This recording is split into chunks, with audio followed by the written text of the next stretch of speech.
और जैसे जैसे वायरस का वार बढ़ रहा है, सरकार भी लगातार एक्शन मोड में है। सीएम गहलोत ने आज भी कोरोना समीक्षा बैठक की। जन अनुशासन पखवाड़े को लेकर इस बैठक में चर्चा की गई। जो गाइडलाइंस हैं उसकी सख्ती से पालना पर फोकस करने के निर्देश बैठक में दिए गए।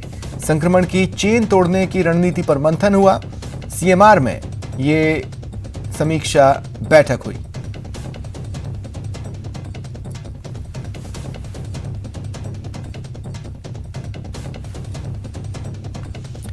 तो ये बड़ी खबर आपको बता रहे हैं। मुख्यमंत्री अशोक गहलोत लगातार प्रदेश के हालात कोरोना को लेकर खास करके उस पर निगाह बनाए हुए हैं। लगातार समीक्षा बैठकें चल रही हैं। दिन भर जो खबरें तमाम जिलों से आती हैं उन्हें लेकर मंथन का दौर चलता है। ऐसे में और सख्ती से पालना पर फोकस की जरूरत को आज भी महसूस किया गया और इस संबंध में दिशा निर्देश दिए गए।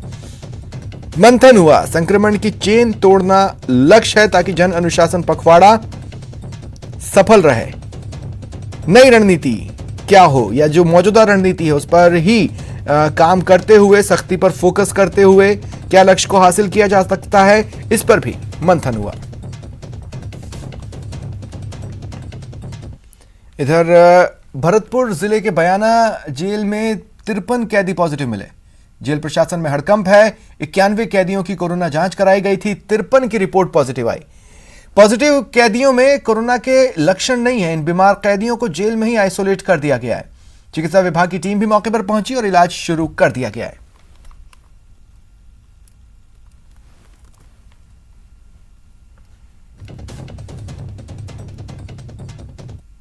जेल के सर हमने बंदियों का क्वारंटाइन टेस्ट करवाया गया था सर। इसमें 99 बंदियों में से 54 बंदी सर कोरोना पॉजिटिव मिले हैं, जिनको सर अगर मन हॉस्पिटल के द्वारा सब ट्रीटमेंट अगर मन दिलवाया जा रहा है और सभी बंदियों को सर पृथक से रखा जा रहा है। बाड़मेर में आज 2118 आरटीपीसीआर जांच रिपोर्ट में 139 नए पॉजिटिव मरीज मिले। पिछले 2 दिनों में 17 मरीजों की मौत हो चुकी है, जिनमें 7 आरटीपीसीआर रिपोर्ट में पॉजिटिव पाए गए थे। 10 एचआरसीटी रिपोर्ट संक्रमित पाई गई थी। अब तक जिले में कुल 102 लोगों की मौत हुई है। आरटीपीसीआर मरीज हॉस्पिटल में कम भर्ती हैं, जबकि एचआरसीटी के मरीजों की संख्या ज्यादा है।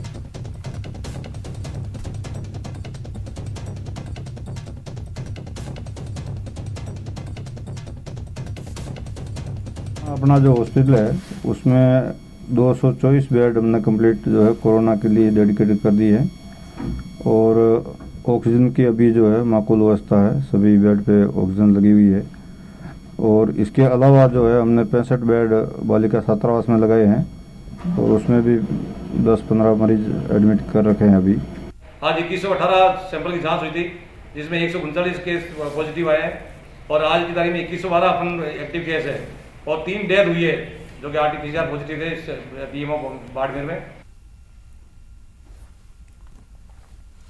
1 मई से वैक्सीनेशन का 3rd फेज शुरू होने वाला है। हालांकि कई राज्यों ने वैक्सीन की कमी का हवाला दे 18+ के वैक्सीनेशन पर संशय जताया। चिकित्सा मंत्री रघु शर्मा ने भी वैक्सीन की कमी समेत कई मुद्दों पर बात की। मार्च में 31 लोगों की मृत्यु हुई थी पूरे महीने में और अप्रैल में, अब आज 28 अप्रैल है, लगभग 1000 आदमियों की मृत्यु अप्रैल में हो गई, जो कि बहुत चिंता की बात है।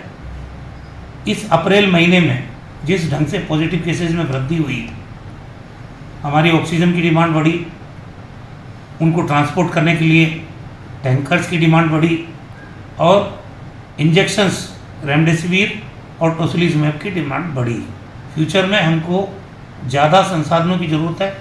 राज्य के स्तर पर जो संसाधन हम बना सकते हैं वो तो हमने बना दिए, लेकिन ऑक्सीजन जो सबसे इम्पोर्टेंट इस महामारी में व्यक्ति के जीवन को बचाने में है, उसका नियंत्रण भारत सरकार ने अपने हाथ में ले लिया। मुख्यमंत्री जी ने खुद ने भी प्रधानमंत्री जी से बात की, सोनिया गांधी जी से बात की, गृह मंत्री जी से बात की। हमने हमारे अधिकारियों के माध्यम से उनको जोड़ के वीसी के माध्यम से स्टेट की जो कंडीशन है उसका प्रेजेंटेशन भी गृह मंत्री जी के सामने इन तमाम मंत्रियों की मौजूदगी में वहाँ उनको दिया है। हमारे अधिकारियों ने 18 से 45 साल के एज ग्रुप के जो बीच के लोग हैं, जिनकी संख्या करीब 3.25 करोड़ है, और अगर 2 डोज को कैलकुलेट करें तो 6.5 करोड़ होती है, वेस्टेज मिला ले 7 करोड़ डोज की हमको जरूरत पड़ेगी। अगर हमको टाइमली वैक्सीन मिल जाती है तो जो प्रधानमंत्री जी की घोषणा है उसके अनुरूप राज्य की युवा पीढ़ी को हम वैक्सीनेट करके सुरक्षित करने के लिए तैयार हैं। हमारे अधिकारियों ने सीरम इंस्टीट्यूट में बात की, 3,75,00,000 डोजेज बुक करने का लेटर दिया उनको।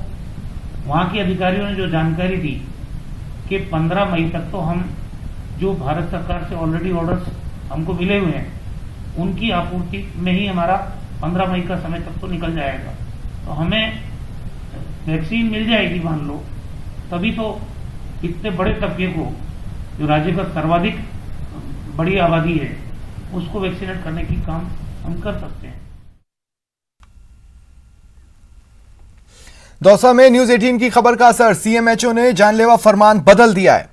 कोरोना संक्रमित कर्मचारी जिनमें सिम्टम्स नहीं है वो वर्क फ्रॉम होम करेंगे। पहले संक्रमित कर्मचारी जिनमें सिम्टम्स नहीं थे उन्हें ड्यूटी करने के निर्देश दे दिए गए थे। खबर चलने के बाद सीएमएचओ ने अपना फैसला बदला। कुछ ही घंटों में उन्हें अपना फैसला वापस लेना पड़ा। संशोधित आदेश में वर्क फ्रॉम होम के निर्देश हैं।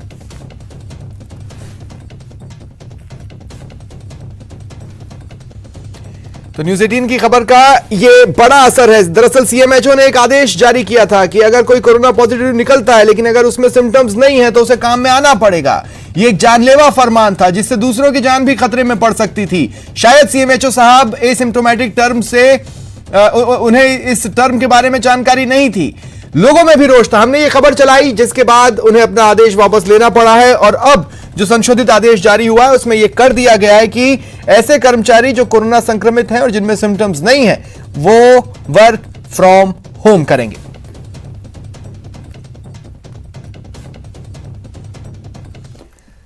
राजधानी जयपुर के बदहाल मेडिकल सिस्टम की एक बार फिर पोल खुली है 4 मरीजों की मौत से।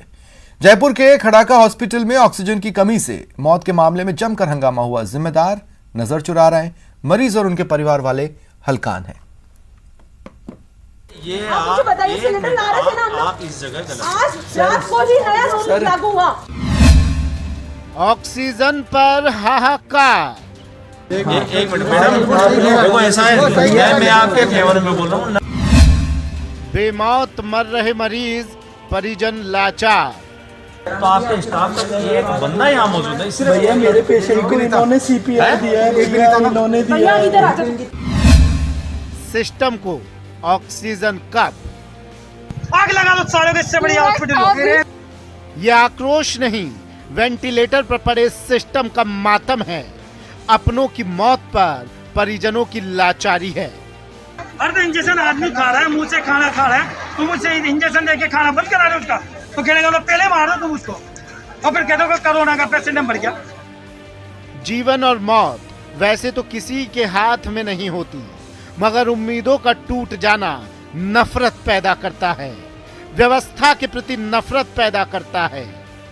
राजधानी जयपुर के कालवाड़ थाना क्षेत्र स्थित खंडाका हॉस्पिटल में 10 मरीजों को ऑक्सीजन लगी हुई थी। रात को ऑक्सीजन खत्म हो गई। 4 मरीजों ने अपने परिजनों के सामने ही तड़प तड़प कर दम तोड़ दिया। इसके आगे की कहानी तस्वीरें बयां कर रही हैं। परिजनों ने हॉस्पिटल के बाहर भारी हंगामा किया।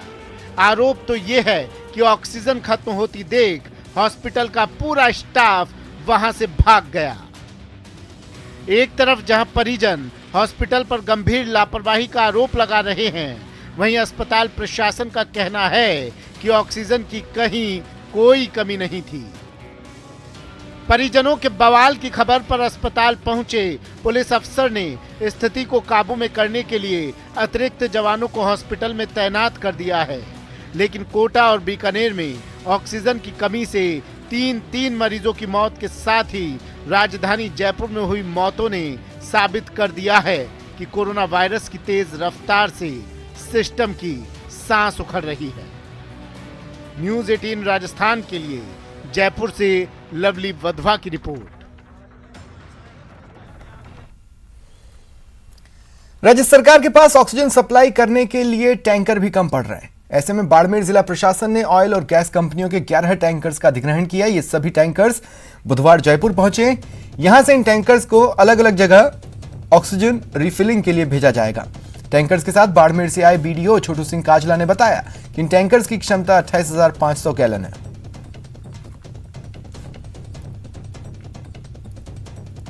ये बाड़मेर से आए हैं जी और इनमें 11 टैंकर लाए हैं 6 गाड़ियों में जी। इनमें एक है 6,000 गैलन का और एक है 5,000 का, 8 हैं 2,000 गैलन के और एक है 1,500 का। जी।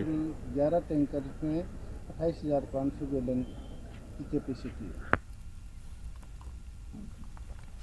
और बुलेटिन में बात टूटती उम्मीदों और घुटते अरमानों के बीच इंसानियत की अलग जगाती उस खास रिपोर्ट की, जिसे देखने के बाद आप यकीनन राहत की सांस लेंगे।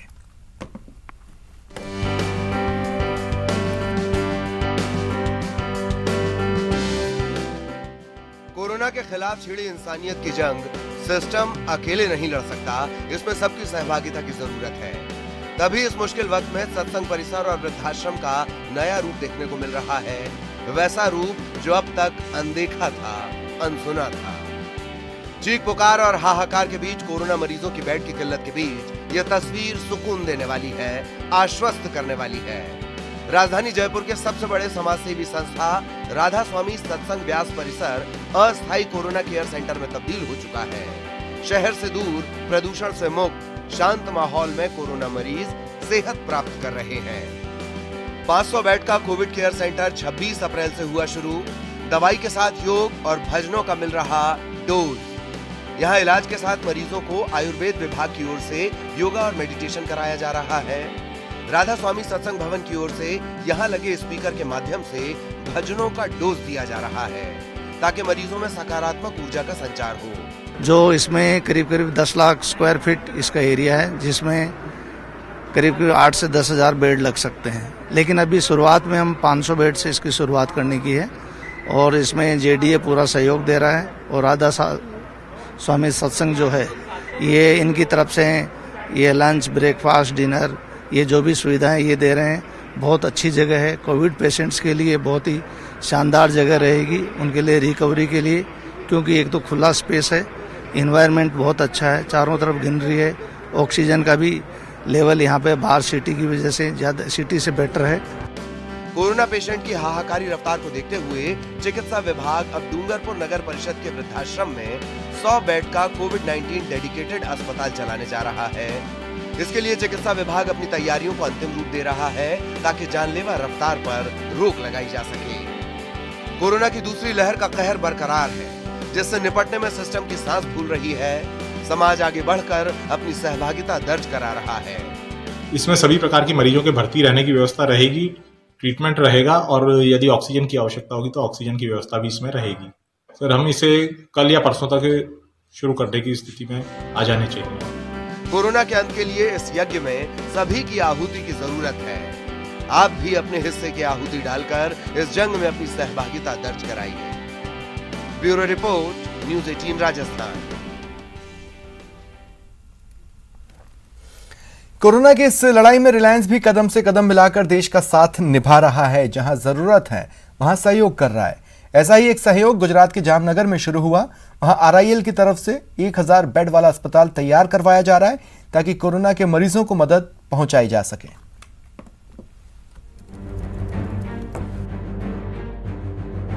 हाहाकार मचा है। विकराल कोरोना के सामने लोग लाचार दिख रहे हैं। मरीजों की तादाद बढ़ने के साथ साथ अस्पताल और ऑक्सीजन की मांग भी लगातार बढ़ती जा रही है और इन दोनों जरूरी चीजों की आपूर्ति के लिए रिलायंस ने भी कमर कस ली है। मुंबई में कोरोना के इलाज के लिए 875 बेड का प्रबंधन अपने हाथ में लेने के बाद अब बारी है गुजरात के जामनगर की, जहां आरआईएल की तरफ से 1000 बेड वाला अस्पताल तैयार किया जाएगा। 1000 बेड में से 400 बेड अगले रविवार तक तैयार हो जाएंगे, जबकि बाकी बचे 600 बेड भी एक हफ्ते के अंदर तैयार कर लिए जाएंगे। रिलायंस इंडस्ट्रीज जामनगर की ओर से जामनगर में ऑक्सीजन सप्लाई के साथ साथ 1000 बिस्तरों वाला अस्पताल बनाया जाएगा, जिसमें से 400 बेड गुजरात के स्वास्थ्य के बुनियादी ढांचे को बढ़ावा देने के लिए 1 हफ्ते में ही कार्यशील हो जाएंगे। कोरोना हारेगा, इंडिया जीतेगा। बढ़ते कोरोना संक्रमण की वजह से गुजरात की हालात भी पतली हो गई है।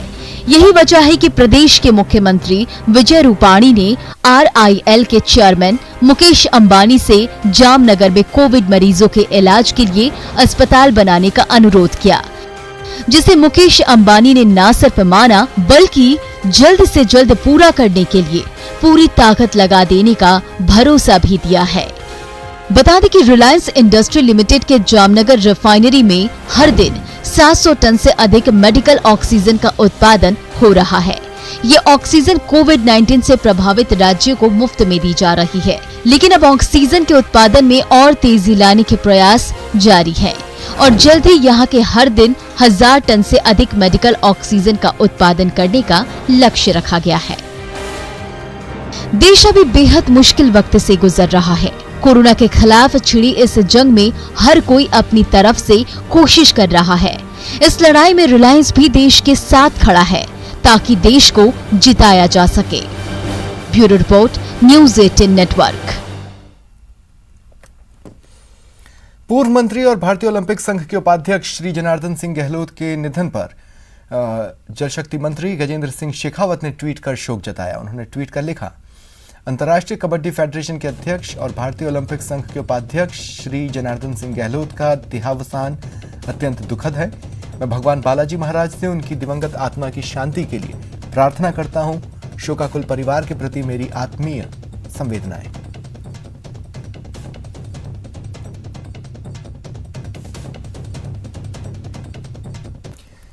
उदयपुर के गोगुंदा थाना इलाके में दबंगों के खौफ की वजह से एक दलित कांस्टेबल की बिंदौरी पुलिस के पहरे में निकाली गई। दरअसल राव मादड़ा गांव के कांस्टेबल कमलेश मेघवाल ने अपनी शादी से पहले दबंगों के डर से पुलिस प्रशासन से सुरक्षा मांगी। पुलिस के पहरे में बारात निकाली गई, शादी की रस्मों को पूरा किया गया। बता दें, गोगुंदा और खासा थाना इलाके में दलित की बिंदौरी के दौरान दूल्हे को घोड़ी से उतार कर अपमानित करने के कई मामले आ चुके हैं।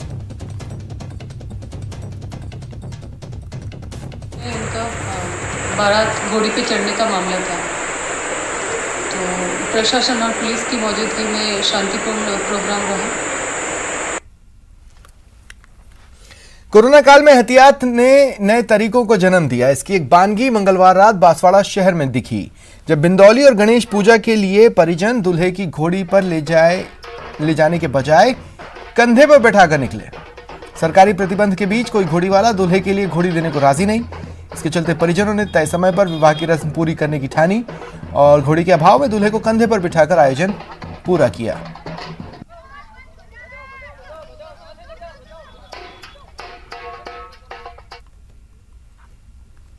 कमलेश प्रजापत इनकाउंटर मामले में सियासत गर्म है। पुलिस पर गंभीर आरोप लगे हैं। इनकाउंटर को फर्जी बताते हुए सीबीआई जांच की मांग तेज हुई है। पीड़ित परिवार को न्याय नहीं मिलने की स्थिति में पचपदरा से कांग्रेस विधायक मदन प्रजापत ने इस्तीफे की धमकी तक दे दी।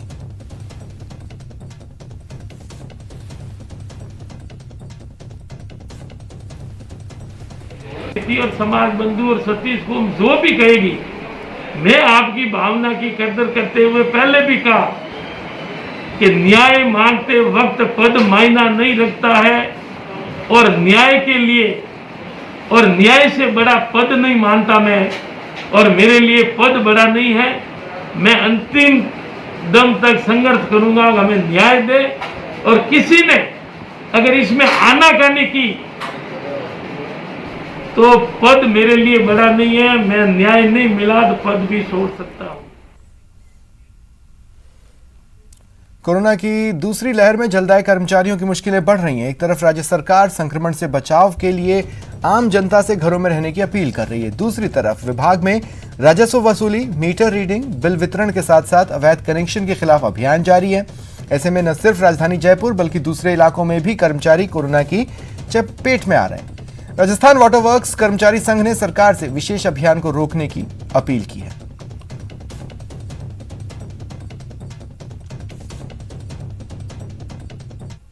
जो हमारे तकनीकी कर्मचारी मीटर रीडिंग से संबंधित जुड़े हुए हैं, आज जयपुर में भी लगभग 4-5 कर्मचारी कोरोना संक्रमित हो चुके हैं। मीटर रीडिंग का काम कर रहे हैं, बिल बांटने का काम कर रहे हैं। मैं माननीय सरकार से, मुख्यमंत्री साहब से अनुरोध कर रहा हूँ, चिट्ठी भी लिखी हमने, आगे जो अभी कुछ समय के लिए इस कार्य को स्थगित किया जाए। जयपुर शहर में खतरनाक तरीके से फैल रहे कोरोना संक्रमण की वजह से जलदाय विभाग में कार्यरत मीटर रीडरों को काफ़ी परेशानियों का सामना करना पड़ रहा है। हम लोगों ने अप्रैल माह में जो बिल आए, उन बिलों को जैसे तैसे करके बिलों को तो वितरण कर दिए।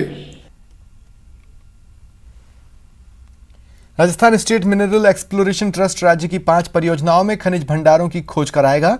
वहीं प्रदेश में खनिज एक्सप्लोर गतिविधियों को बढ़ावा देते हुए सर्वे विंग को ड्रिलिंग मशीन और उपकरणों समेत आवश्यक संसाधन उपलब्ध कराएगा। माइंस एंड पेट्रोलियम के अतिरिक्त मुख्य सचिव डॉक्टर सुबोध अग्रवाल की अध्यक्षता में आज आयोजित पहली बैठक में यह निर्णय हुआ। Corporation limited, Indian bureau of mines और भारत सरकार के अन्य ऐसी संस्थाएं जो एक्सप्लोरेशन से जुड़ी हुई हैं के साथ साथ डीएमजी कार्यालय, आरएसएमएम और अन्य खनन से जुड़े हुए संस्थाएं हैं।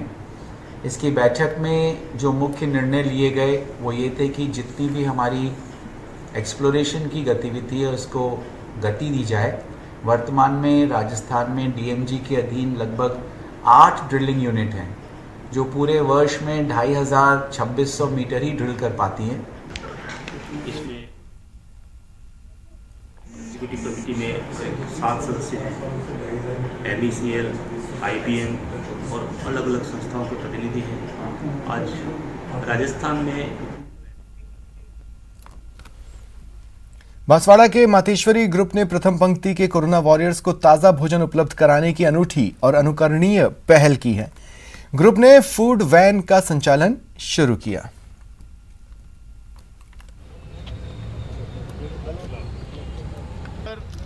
खाना खिलाएगी इस कठिन परिस्थिति में जनता के लिए और जवानों के लिए आगे आ रहे हैं।